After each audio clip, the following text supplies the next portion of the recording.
Many years ago, in the little village of Kudugu in Burkina Faso, a small boy named Issouf Zongo grew up in a mud house with his widowed mother and three elder brothers. Life in the village was hard, and unlike his brothers, who were focused, hardworking and determined to escape poverty, Issouf was the one who always found the fastest shortcuts, even if they led him straight into trouble.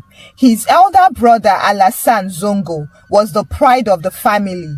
Everyone in Kudugu admired him because he was brilliant, disciplined and hardworking. He left the village early, moved to Ouagadougou, and within a few years, he built a successful business importing spare parts from Ivory Coast.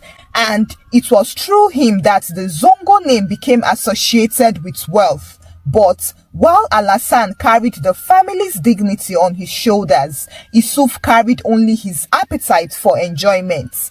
Years later, when Alassane invited the family to join him in Ouagadougou, Issouf saw an opportunity to change his life forever. He left the village with just one pair of trousers and two old shirts. But when he arrived in the city and saw Alassane's new life, the big house, the shiny cars, the air conditioners in every room, and the kitchen always full of food, something clicked inside him. From that day, Issouf made a silent vow to himself. He would never be seen as the poor boy from Kudugu again. At first, it seemed harmless. Alassane trusted him completely and gave him a small job of managing errands, taking cars to the mechanic, buying supplies and delivering goods to customers. But Issouf's sharp eyes noticed something else. He noticed the way women in the city looked at Alassane whenever he drove past in his black Toyota Prado, the way they admired his gold wristwatch, and the way they laughed too hard whenever he spoke in French at restaurants. And so, one evening, Issouf sat at the veranda with his second brother Umaru and declared boldly, "If women like Alassane because of these things, then I will become like Alassane." Umaru laughed, shook his head and told him not to disgrace the family, but Issouf ignored him. From that night, he began his transformation. He secretly borrowed one of Alassane's silk shirts, a shiny silver wristwatch, and one of his expensive perfumes that smelled like rich man money. Then he went into town practicing the slow, deliberate walk he had seen Alassane use whenever he visited the bank. The first time he tried it, the perfume made his head spin and the tight shirt squeezed his ribs. But when two young ladies giggled as he passed by, Issouf knew he was on the right track. Over time, he mastered the art of pretending to be a big man. He learned to speak slowly but confidently. He learned how to sprinkle little French phrases into his sentences and to wear sunglasses even at night. Whenever he borrowed Alassane's car, he lowered the window, adjusted the steering carefully and drove slowly through busy streets so that everyone could see him. By the time he turned 28, Issouf had built a new identity in Ouagadougou as the charming, wealthy bachelor from the famous Zongo family. And that was how Awa Sawadogo entered his life. Awa was a beautiful young woman from a respectable family. She was raised by her mother Fanta, who had one dream: to see her daughter marry rich. Awa had grown up hearing her mother say, "My daughter, poverty is not your portion. If a man does not drive a good car, don't even greet him." As a result, by the time he turned 24, Awa believed deeply that her happiness depended on finding a man who would provide the soft life her mother never had. She met Issouf on a Saturday evening at a mutual friend's birthday party. That day, Issouf had gone all out. He borrowed Alassane's white Lexus SUV, sprayed himself with the last drop of Alassane's imported perfume, and wore an expensive designer shirt, carefully chosen from Alassane's closet, of course. When he walked into the venue, the lights caught the gold-plated watch on his wrist, and his confident smile completed the charade. Awa noticed him instantly but pretended not to. She was sitting at a corner table with her best friend Miriam, taking orange juice and scrolling through her phone when Miriam nudged her. Awa, see that tall fine man coming in. Look at his watch. Look at that car key. That's his money walking on two legs. Yusuf spotted Awa at the same moment. He had learned a powerful lesson about city women, which was to approach them slowly, smile calmly, and speak softly because the illusion of wealth begins with confidence and not cash. He walked over, bent slightly, and said in smooth French, "Bonsoir, mademoiselle. You are the most elegant woman in this room tonight." Awa blushed so hard that she forgot to breathe for 3 seconds. Miriam kicked her under the table and whispered, "Say something before this rich man walks away." And that was how it started. From that night, Yusuf turned on his full magic. He took Awa out for expensive dinners. Well, always at Alassane expense. Showed up in different cars, none of which were his. He talked about international contracts and import deals that only existed in his imagination, but Awa believed every word. Within weeks, she was convinced she had found the husband of her dreams, but Miriam was more logical, so she asked Awa questions like, "Have you seen his house? Does he have staff? Why does he always say I will call you back after 10 minutes whenever you ask about business?" But Awa waved off her doubts. "Miriam, rich men are always busy. Stop thinking like a villager." Yusuf continued this way for months until one evening when he took Awa to an expensive dinner at a restaurant. He knelt down dramatically, pulled out a small velvet box containing a shiny diamond ring and smiled. "Awa, ma chérie, will you make me the happiest man in Burkina Faso and be my wife?" Awa screamed for joy and nodded, "Yes." And just like that, the countdown to the wedding of the year began that very moment. Awa's mother, Fanta, nearly fainted from excitement when she heard the news. She clapped her hands hard and screamed for the entire compound to hear. "My daughter has done it. We are entering the Zongo dynasty. No more poverty in this family. God, I told you I am your favorite child." From that day, Fanta became the unofficial wedding project manager.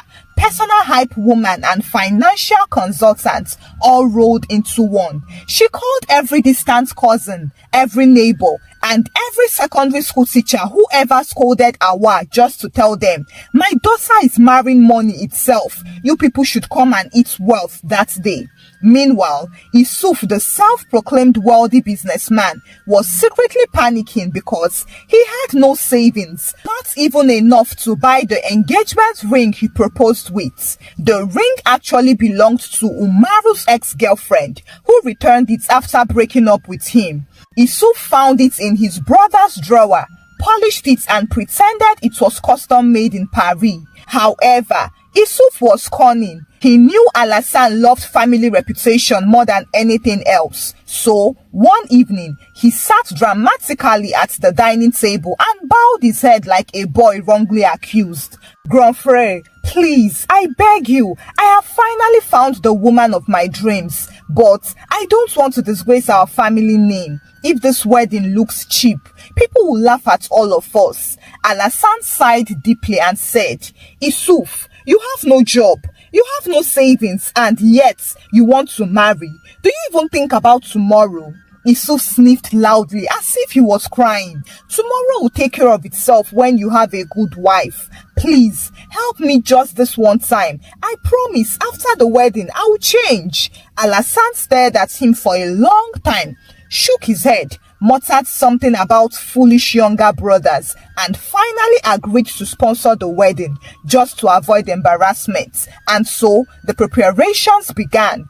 Initially, Awa wanted an elegant modern wedding, but her mother wanted a traditional display of wealth that would make the ancestors clap from the grave. So finally, they settled somewhere in the middle. They would have a 3-day event, complete with a traditional ceremony, a civil wedding, and an extravagant reception in Ouagadougou.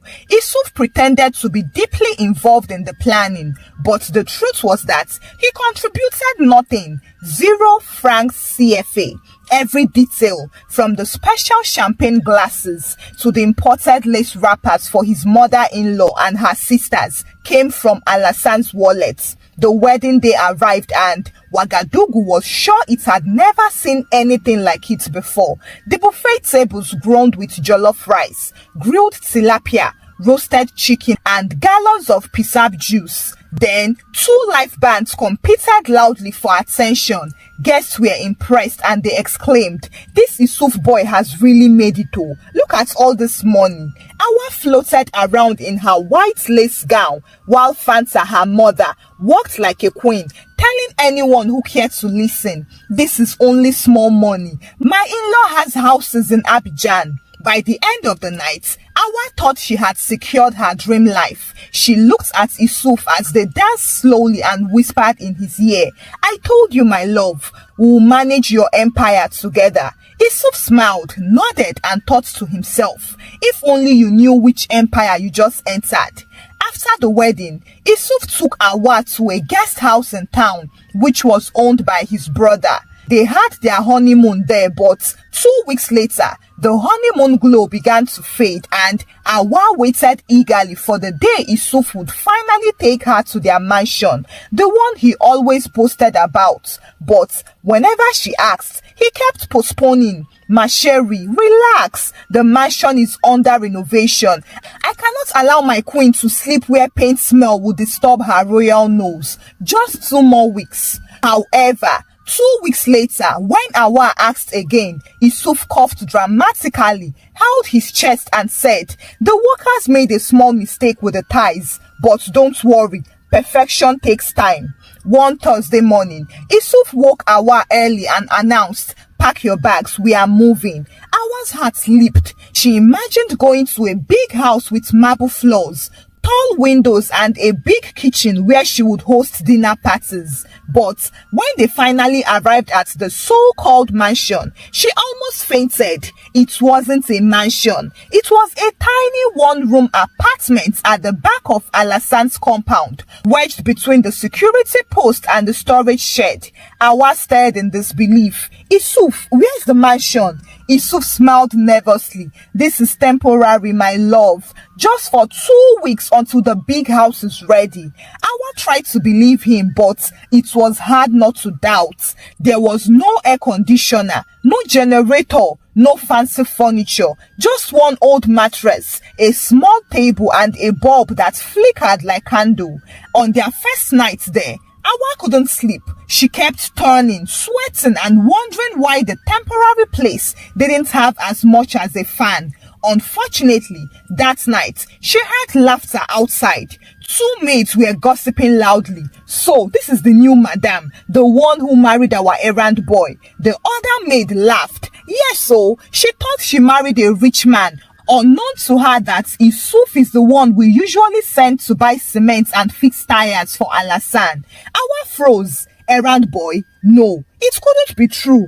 But reality came crashing down the next morning when Alassan summoned Issouf to the main house. Awa followed him behind quietly and overheard the shouting. Alassan was furious. "I warned you. I told you not to deceive that girl. Now she thinks she married a millionaire, but all you own is one pair of sandals." Issouf pleaded, "Grand frère, please lower your voice. She will hear." Alassan screamed, "Let her hear. You are an errand boy, Issouf. An errand boy.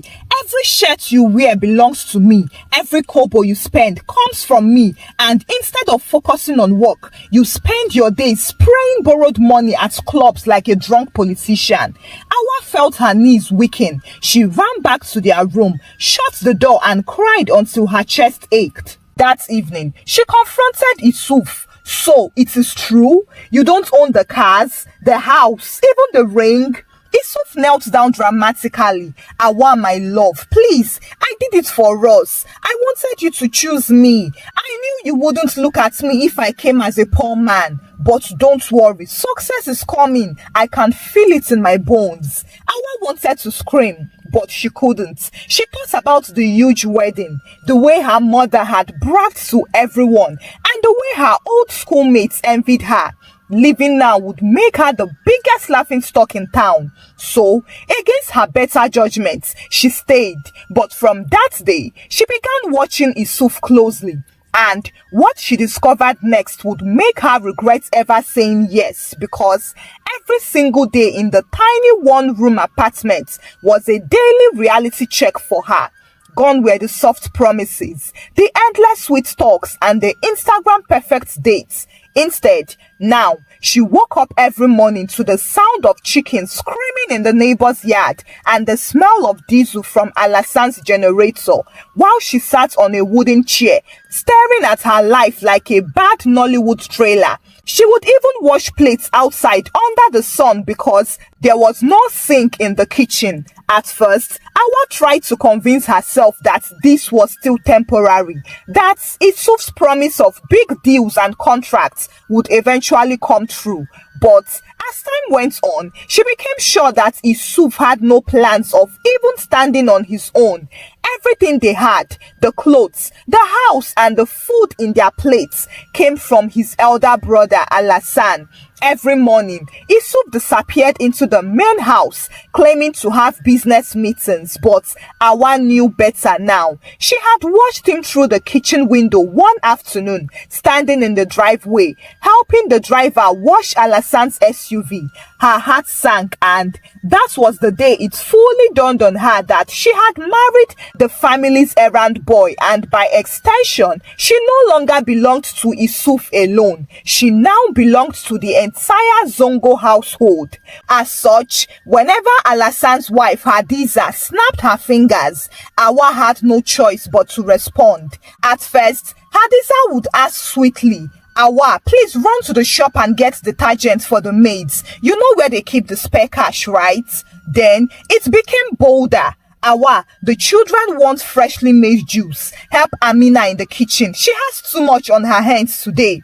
Soon, it wasn't even only Hadiza. The maids joined in, the driver joined in, and even the gardener called out her name one day when he needed help carrying heavy buckets. It became worse that gossip began to follow her wherever she went in the compound. She once overheard one maid telling another, "So, this is the madam that thought she married a big man. Look at her fetching water with us." The other maid laughed. "Shh, be careful." But it is true. Alasan's wife is the real queen here. This one, she's just Hadiza's handbag. Awa pretended not to hear them, but each word felt like a stone thrown at her chest. One Friday evening, she gathered her courage and approached Isuf. He was lying on the bed, scrolling through his phone.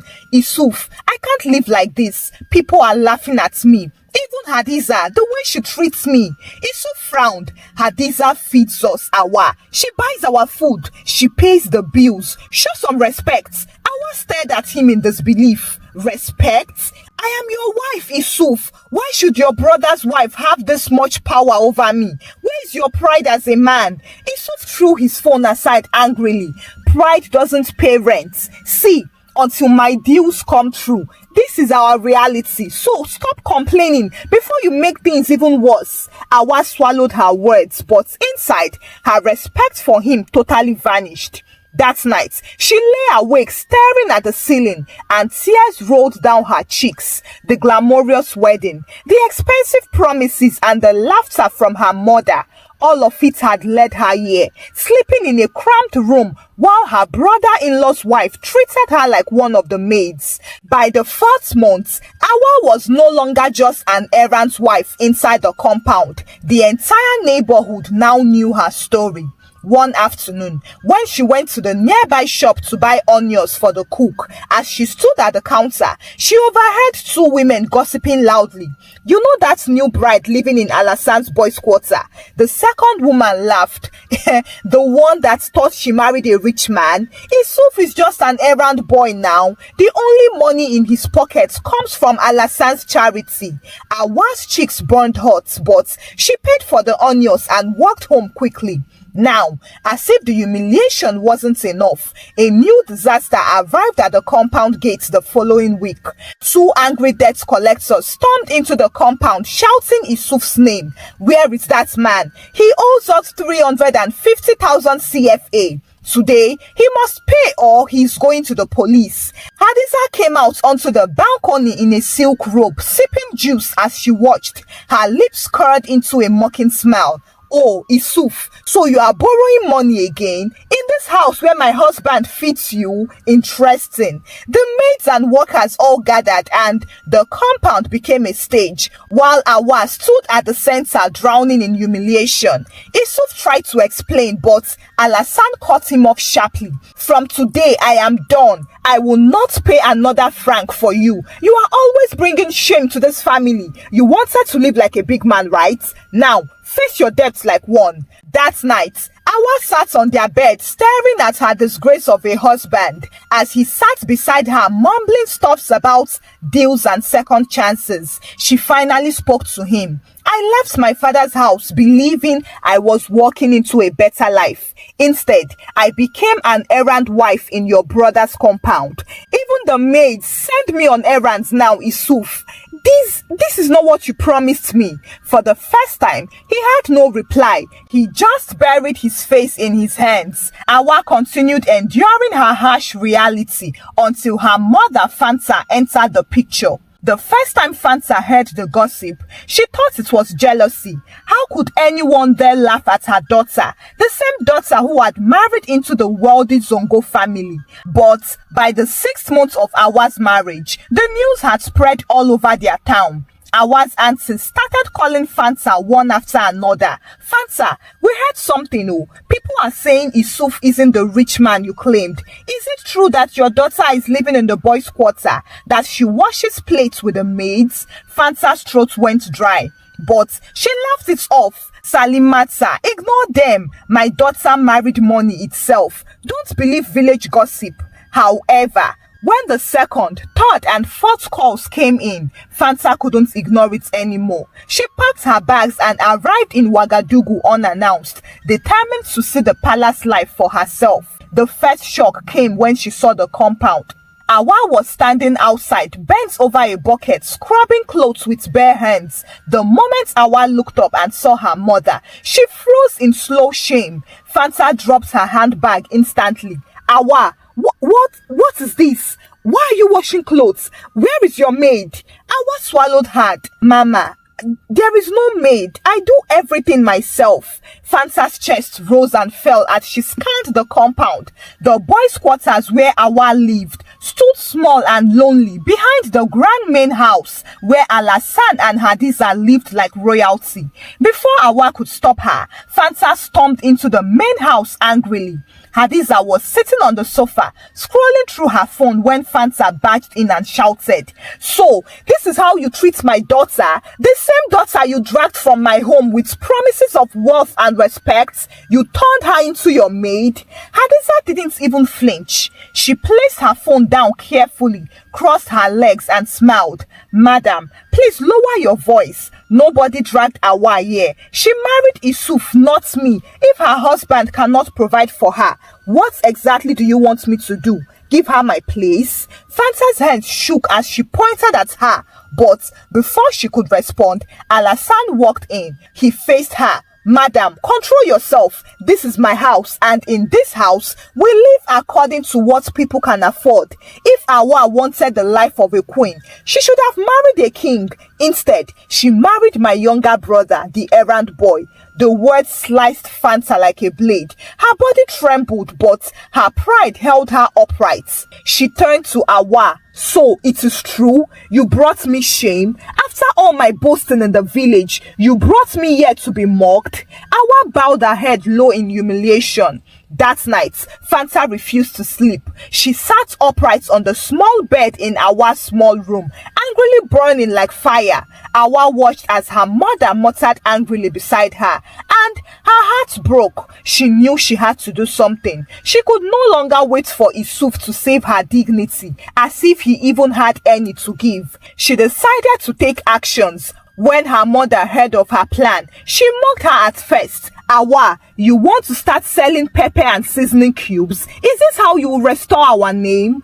But Awa ignored her and started anyway. She would no longer spend her nights crying. Before, she would cry every night into her pillow, while Isuf slept like a man without shame. She cried for the life she thought she was entering, for the dignity she had lost, and for the way Hadiza, her brother-in-law's wife, clicked her fingers and sent her on errands like a housemaid. But never again. And so, while Isuf spent his days running errands for his elder brother Alassane, fixing tires, delivering business documents, and following drivers around, Awa started something small and secret. She borrowed 30,000 CFA from Miriam, her childhood friend, and began buying kitchen spices and ingredients from the local markets in bulk. She would then package them neatly and sell them online through an Instagram page she created called Awa's Kitchen Baskets. She didn't tell Isuf about this, and every sale she made,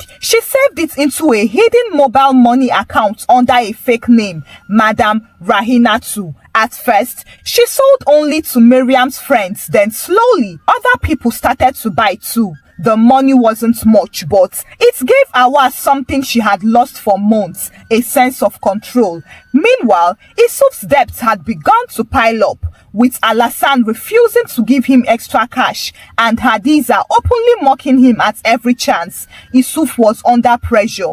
One evening, he came home looking defeated. Awa, I need your help. I just need 50,000 CFA for a business deal. When it clicks, we will make 500,000 CFA back. Awa pretended to be shocked. Where will I find that kind of money to give you? Isuf frowned. I thought you saved something from the wedding contributions. Awa blinked twice.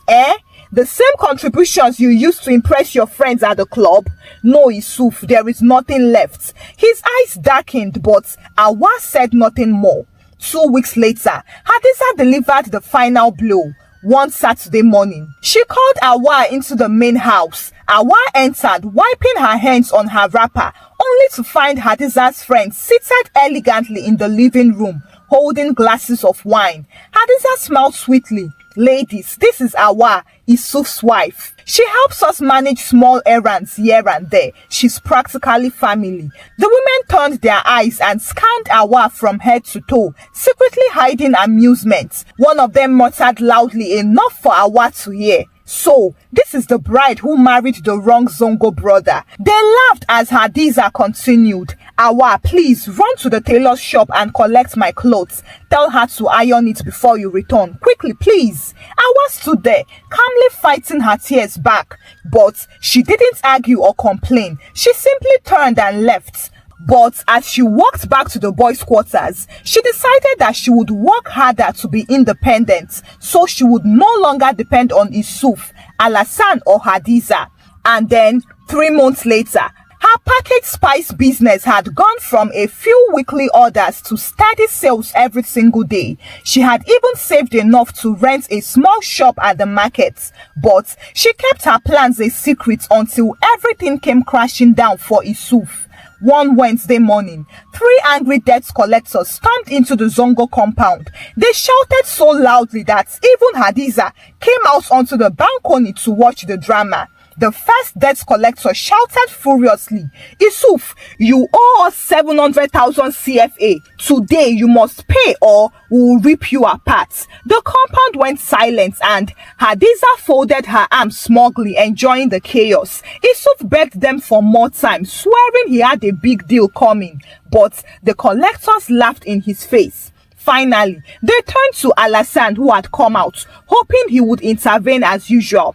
But this time, Alassane was cold and serious. I warned him. I will not pay another franc for him. If you wish, you can devour him. The angry men immediately dragged Issoufou away and gave him the beating of his life before finally handing him over to the police. That night, Awa walked straight into the main house, ignoring the gossip of the maids and the smirk on Hadiza's face. She went into Alassane's office and spoke directly to him.